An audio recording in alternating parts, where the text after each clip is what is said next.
In today's video, I want to go over an interesting update regarding the PlayStation 5's user interface. It's said to be lightning fast and a complete overhaul of PlayStation 4 with very new concepts, and we should be seeing it soon. Got a brief update on that. Also, The Last of Us Part 2 is out this Friday. It is getting some incredible reviews. My skepticism is still pretty high, but for those of you guys looking forward to the game, it's probably going to be something you'll enjoy. And that begs the question, what is going to be Naughty Dog's next project? Well, director Neil Druckmann talked a little bit about it, I just want to go over his comments because even if I have my beliefs on The Last of Us Part 2, that is not going to wash away what Naughty Dog has done in the past with games like Uncharted 4, one of my favorite games, if not my favorite game this generation. So we'll talk a little bit about that. Also, the Mega Man Battle Network inspired title One Step from Eden has gotten a surprise PlayStation 4 launch. This is a pretty cool game, and again, combat-wise, very similar to Battle Network, which I love those games, so we'll talk a little bit about that. And if you were compelled by the Ratchet Clank PlayStation 5 gameplay, that being Rift Apart, it features ray trace reflections, and footage was captured in real time on the console, and I think it's a showcase for what the console can do. We'll talk that at the end of this video.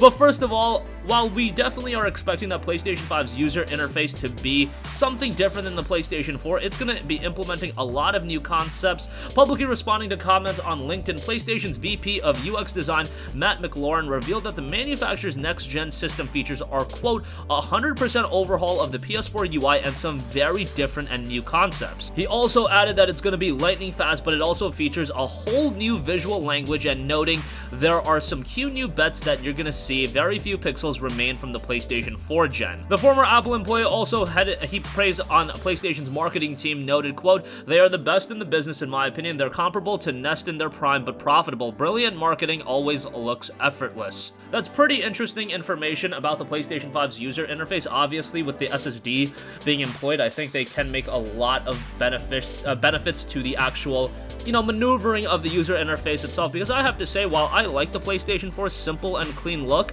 which is a great song from Kingdom Hearts, by the way, Simple and Clean, it's also at the same time, like, I've noticed issues with PlayStation 4's UI system. Maybe those are anecdotal issues, but sometimes it's a little bit spotty for me, sometimes it's a little bit laggy and janky. Definitely not to the point where I had considerable issues, and honestly, I used the Xbox One dashboard initially, and the Xbox One dashboard definitely had some problems in its user interface. They've completely made that a lot better. It still has some issues here and there, but hopefully with next gen, we can iron out a lot of those issues and make a way smoother user interface and user accessibility and experience when you just boot up the console and maneuvering through various applications and things of that nature. But it does seem like it's going to be a lightning fast UI. Alright, moving on from that, Last of Us Part 2 is out this Friday, and the director of the game says his next game could be Part 3 or a brand new IP. As a part of a lengthy GQ feature on the making of the PS4 exclusive in The Last of Us Part 2, Naughty Dog Vice President discussed what might be next for the studio. Quote, "As you start wrapping things up creatively, there are fewer and fewer responsibilities, and my mind can't help but think about the next thing. So yeah, the next thing could be a Part 3, the next thing could also be some sort of new IP."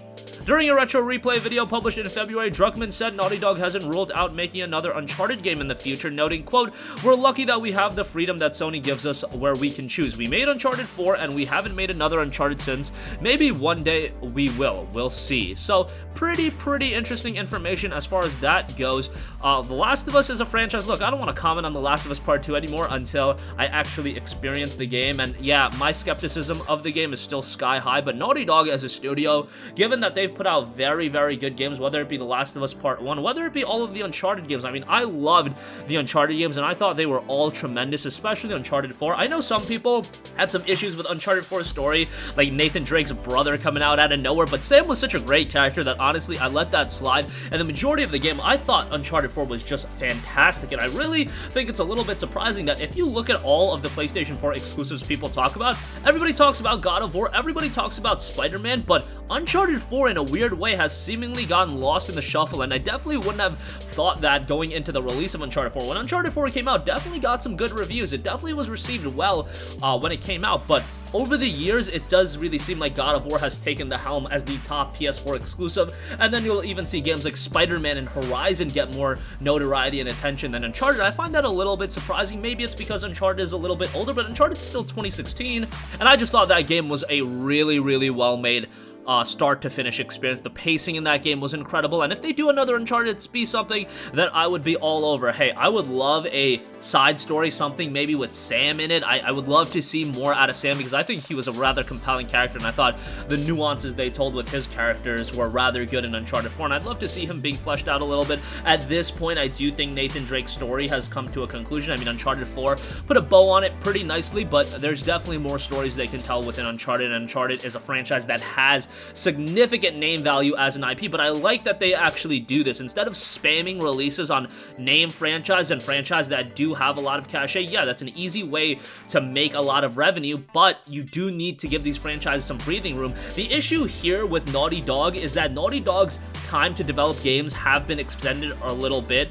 The time between Last of Us Part 1 and Uncharted 4 was, what, 3 years? Yeah, 2013 to 2016. Now, Uncharted 4 to The Last of Us Part 2, it's been 4 years of development time between the two games. I know we got Lost Legacy in between, but that was kind of a standalone, cheaper experience. Not a full-fledged release, so it's a little bit interesting. I know that Naughty Dog games take a long time to flesh out and really do justice, and by all means, take your time, but it would have been nice to go back to the days where Uncharted 1 came out in 2007, oh, Uncharted 2 in 2009, oh, Uncharted 3 in 2011, oh, not even 2 years after that, we got The Last of Us. They were just churning out games at a rapid rate during the PlayStation 3, and it's not just something that's happened with Naughty Dog, it just seems like game development has gotten longer and longer as these games are getting more and more ambitious. Now, I am not expecting game developers to pump out games every 2 years like a lot of them did at one point. Like, think about Insomniac. For a while, Insomniac was like, oh, 2006, Resistance Fall of Man. 2008, Resistance 2. Oh, 2007, by the way, we had Ratchet & Clank, Tools of Destruction. Oh, 2009, Ratchet & Clank, A Crack in Time. Oh, 2010? I actually don't think they put anything out in 2010. I think Resistance 3 was 2011. Whatever, you get the idea. Some of these developers were just churning out games at a rapid rate, and the games were good last generation too, when they were pumping out games that quickly. Uncharted 2 was awesome. The Ratchet games were awesome. The Resistance games were awesome. But yeah, this generation definitely a little bit longer to actually get these games out, which isn't the worst thing in the world, but nonetheless, I would love to see games at a quicker pace, but that's just me being a little bit selfish. Alright, moving on from that, Mega Man Battle Network inspired One Step from Eden has gotten a surprise PS4 launch. Now, this is a game published by Humble, and they've been publishing a lot of quality titles. Temtem is another game that's on PC and has a Pokemon-like experience and has been received really well. One Step from Eden has you build a powerful deck, cast spells on the fly, battle evolving enemies, find game-changing artifacts, and make friends or make enemies. Just make it to Eden. Game has an overwhelmingly positive reception over the last 30 days with 188 Steam user reviews, 97% positive, all-time 2,511 Steam user reviews, so very, very good reception and a 94% positive approval rate as far as all-time reviews. 83 on Metacritic. Visuals are definitely of an old-school style, but I definitely dig it, especially because it is a little bit reminiscent of the Mega Man Battle Network games, which, my god, Capcom, let me get that collection already. Put all the Mega Man Battle Network games in. How about you throw in the Star Force games and charge me $40 for that? Yeah, that's 9 games for $40. Somehow, I don't think that's gonna happen.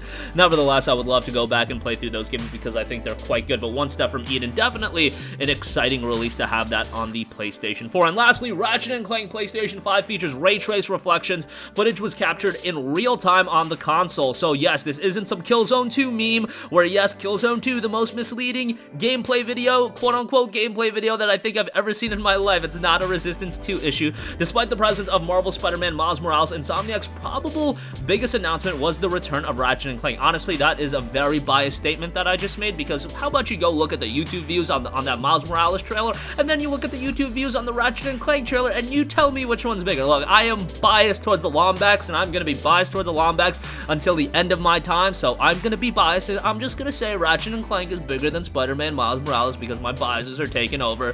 But the game itself visually looked awesome, and I thought it was a great showcase for the PlayStation 5. Going from scenery to scenery, set piece to set piece at just such a rapid rate, I'm imagining that is in handy part due to the SSD, and the SSD has really been beneficial towards that. Visually, it looked great as well. Ratchet, even though this is a cutesy franchise, maybe you'll look at it as more of a platforming series that is reminiscent to some of the Nintendo IPs. Look, Ratchet & Clank has never been a slouch from a visual standpoint. Do you remember when Tools of Destruction came out in 2007, people were saying this is a Pixar movie come to life, and yeah, maybe that's a little bit of a stretch of a statement, but that game looked amazing. Crack in Time looked amazing. All of the Ratchet games are always pushing boundaries from a technical standpoint, and Ratchet as an IP is as good of a technical showcase that you're gonna find on PlayStation, and obviously as a game itself, who doesn't love the Lombax? He's awesome, and now they're introducing other Lombaxes to the game. We knew the Lombaxes were out there. They weren't completely extinct. If I recall correctly, I believe we got a hint of that in Crack in Time. My memory is a little bit foggy since Crack in Time is, yes, 11 years old. I just remember loving the hell out of the game.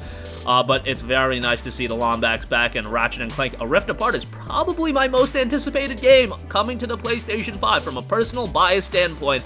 Love me some Ratchet. Really hope it's a launch title. Do I think it's going to be a launch title? No, because we know Spider-Man is going to be holiday 2020, so I imagine Ratchet & Clank will follow up sometime in 2021. But that's going to conclude this video. Again, PlayStation 5 user interface is lightning fast. The complete overhaul of PS4. Could Last of Us Part 3 be next? Well, Naughty Dog is definitely pondering that thought. One Step from Eden gets a surprise PS4 launch, and Ratchet & Clank PS5 is gonna look amazing. That's gonna conclude this video. Sound off with all of your thoughts in the comments section down below. Thank you for watching, and goodbye. Hey guys, we hope you enjoyed the video, and if you did, make sure to hit the subscribe button, and if you're already subscribed, do us a favor and hit the bell icon. This way you'll be notified whenever we post a new video. That's the best way to keep up with all of our uploads, and we usually try to upload 2 videos a day. And with the bell icon hit, you'll be notified whenever we do upload a video. As always, thanks for watching.